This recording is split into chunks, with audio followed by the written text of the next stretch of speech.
Assalamualaikum. Hai, berjumpa lagi bersama Mokti. Lama Mokti tak bersiaran. Pasti ada yang rindu kan? Wah.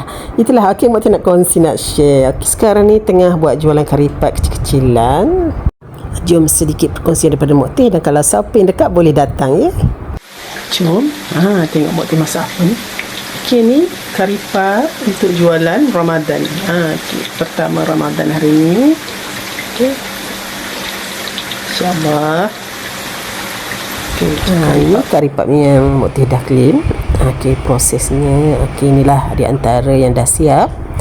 Okey, mula-mula macam biasa Mokti akan lepirkan. Lepas tu masukkan inti dia. Lepas tu tutup lah. Okey, cantumkan dia. Lepas tu boleh pintal-pintal macam dalam gambar tu. Ini yang dah siap pintal. Okey, lepas tu inilah dah ready. Dah sedia untuk digoreng. Okey, ini dia. Nampak? Nampak dua kuali tu Mokti. Okey, goreng sekali goreng. Ni dengan dua kuali lah kan. Biar banyak macam gini. Goreng pun dalam api yang perlahan lah supaya rangup dia tu tahan lah kan. Okey, inilah proses buat karipat untuk jualan bulan Ramadan Mokti. Alhamdulillah, jualan bulan Ramadan dengan hasil karipat ni alhamdulillah sangat-sangat memberangsangkan. Alhamdulillah. Nampak ini yang dah yang dah hampir nak garing, sekejap lagi boleh angkat. Nampak? Mokti guna api perlahan je.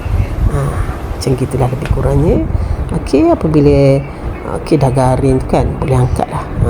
Okey, ni sebelah ni sardin gulung. Okey, dan sebelah ni kentang. Okey, Mokti jual cuma dua saja.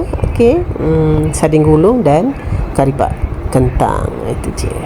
Bila dah siap goreng tu, okey, Mokti buat jualan tepi taman kat rumah Mokti ni je. Mokti guna kereta saja dekat bonet. Malah nak buka-buka meja apa semua ringkas saja. Okey, yang penting masyuk juga kan. Inilah hasil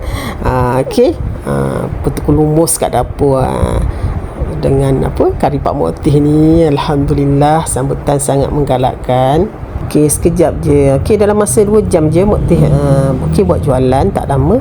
Dari start pukul 5 sampai pukul 7 lah. Kalau habis awal Mokti tutup lah.